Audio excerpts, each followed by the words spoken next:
saving the video game industry. One game at a time. One gamer at a time. From games that suck. I'm Derek. And I'm Drake. And we love games. First of every month, we're going to be giving away a game to one of our subscribers, one of our MySpace friends, or you can sign up directly on our website, www.welovegamerz.com. That's any game, any system, even the Wii. We'll message the winner, you write us back with your address, what system you got, and what game you want. But don't be a dick and try to go for Rock Band or Guitar Hero or something else that you gotta hook a jungle gym up to. If you do that, we're gonna blackball you from all our drawings and we're gonna give the game to someone else. So, subscribe to our channel, watch our videos, find out what's cool, and get free stuff! Hey, what's up everybody? We're here to talk about NFL Tour. Even though it's a game that's, not necessarily for football purists, I think it has the potential to be a really kick-ass game. So it's kind of like super high impact if you remember back from the old arcade style like football game.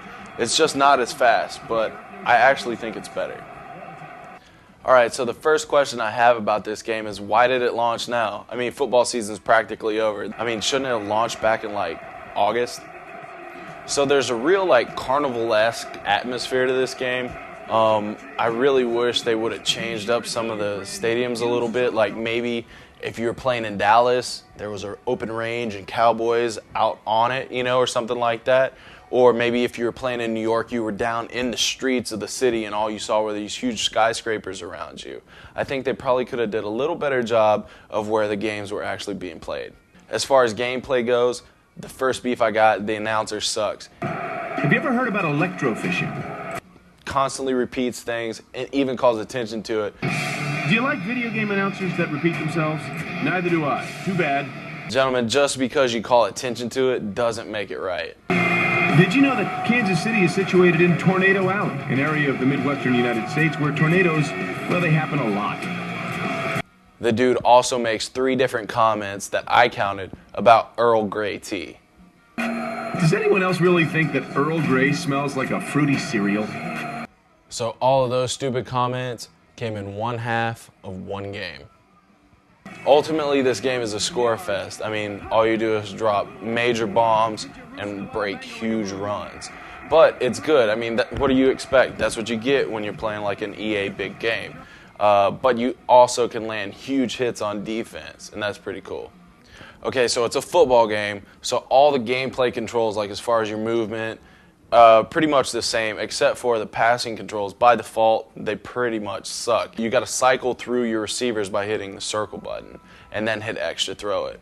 Also, if you lock up and you're in kind of a stalemate with the defender, you've got to shake the 6-axis controller to break out of that. I mean, it's a waste. Like, Blazing Angels is the only game that ever made that work right. And I know, as far as the passing controls go, or the announcer for that matter, I can go in the options and customize it the way I want to.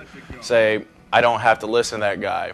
Or I can change it to more of a, old school passing setup to where I have a square receiver, a triangle receiver, or a circle receiver. But the thing is I don't want to waste my time, 45 minutes, setting up a game to play the way, you should have developed it in the first place. Another thing that kind of got on my nerves is I couldn't move my defensive player before the snap of the ball.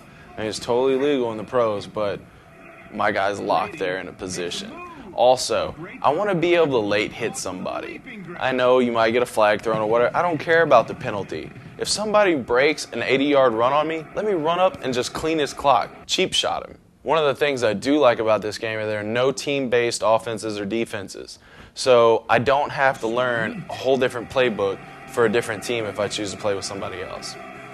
There are a couple other game modes like Smash and Dash and Red Zone Rush, which are pretty fun. Smash and Dash, not so much. It's actually kind of hard to see your player amongst the other guys. But Red Zone Rush is kind of cool. You can go 1-on-1, 2-on-2, and whoever scores the most wins. This game is pretty cool. It really has a backyard feel to it. And all you soccer fans might be offended, but one of the things I think is kind of cool about this game is there are no kickers. So you have a throw-off to start off the game, and your extra points are strictly from either the 5-yard line or the 10-yard line you have to score. So it is what it is with this game. I mean, ultimately, I really like it. I had a fun time playing it. just kind of harsh on it because it could be really, really good.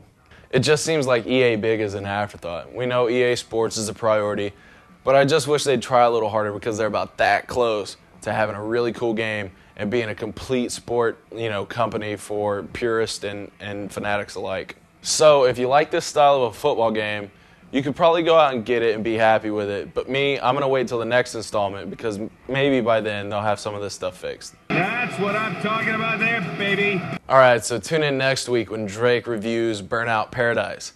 That's the game, not the demo. Let me make this perfectly clear. Showtime mode is no crash mode. I know crash mode. I worked with crash mode. You, sir, are no crash mode.